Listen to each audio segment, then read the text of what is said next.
Welcome to the you classes. तो उत्तराखंड आजाद भारत में पहला ऐसा स्टेट बन गया है जहां यूनिफॉर्म सिविल कोड यानी यूसीसी लागू किया गया है। यूसीसी या समान नागरिक संहिता लागू होने के साथ ही राज्य में शादी, तलाक, लिव इन रिलेशनशिप से उत्तराधिकारी तक बहुत कुछ बदल गया है। उत्तराखंड में अब हर धर्म के नागरिकों के लिए समान कानून लागू होंगे। अभी तक शादी, तलाक और वसीयत जैसे मामलों में अलग-अलग पर्सनल लॉ के नियम लागू होते थे। देश में अभी भी शादी, तलाक, उत्तराधिकारी और गोद लेने के मामलों में विभिन्न समुदायों में अलग-अलग कानून हैं।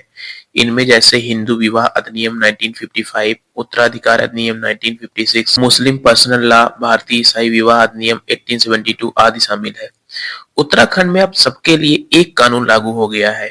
आने वाले समय में कुछ और राज्य यूसीसी को लागू कर सकते हैं। यूसीसी का ड्राफ्ट तैयार करने वाली नियमावली बनाने वाली समितियों का हिस्सा रही दून यूनिवर्सिटी की कुलपति सुरेखा डंगवाल ने कहा है कि अब विवाह, तलाक और उत्तराधिकार के मामलों में लैंगिक समानता होगी, यानी विवाह और लिव इन रिलेशनशिप संबंधों से जन्मे सभी बच्चों को समान मानने वाले प्रावधान बनाए गए हैं। उन्होंने कहा कि सभी धर्मों में लैंगिक समानता यूसीसी की मूल भावना है। यूसीसी से जहां इस्लाम में प्रचलित हलाला पर रोक लग गई है, तो एक से अधिक विवाह भी अब गैर कानूनी है। मुस्लिम समाज का कोई शख्स यदि अपनी पहली पत्नी को तलाक दे दे और फिर दोबारा उसे अपने साथ रखना चाहे, तो महिला को पहले किसी और से निकाह करना एवं संबंध बनाना होता था। अब ऐसा नहीं होगा।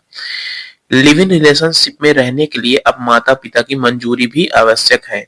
लिव इन रिलेशनशिप में रहने वालों को जिले के रजिस्ट्रार के सामने अपने संबंध की घोषणा करनी होगी, यानी संबंध खत्म करना चाहते हो तो इसकी जानकारी भी रजिस्ट्रार को देनी होगी। बिना सूचना दिए 1 महीने से ज्यादा लिव इन रिलेशनशिप में रहते हुए पाए जाने पर 3 महीने की जेल या 10,000 रुपए का जुर्माना लगाया जा सकता है।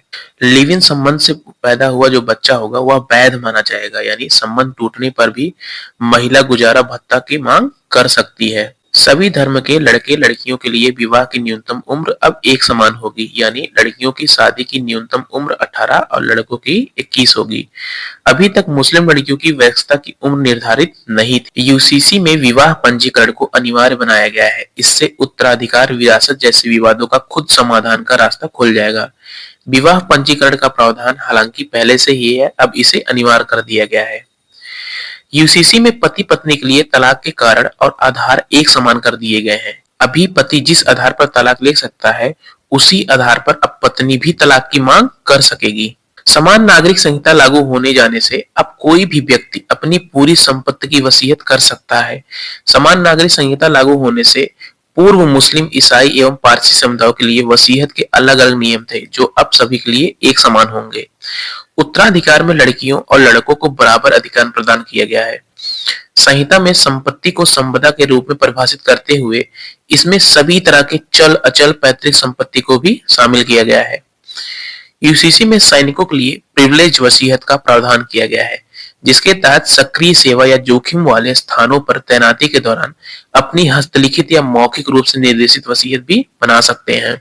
लास्ट में आप सबको करंट से रिलेटेड इस क्वेश्चन का आंसर कमेंट बॉक्स में बताना है। ऐसे ही करंट से रिलेटेड वीडियोस के लिए please like, share and subscribe my channel. Thank you.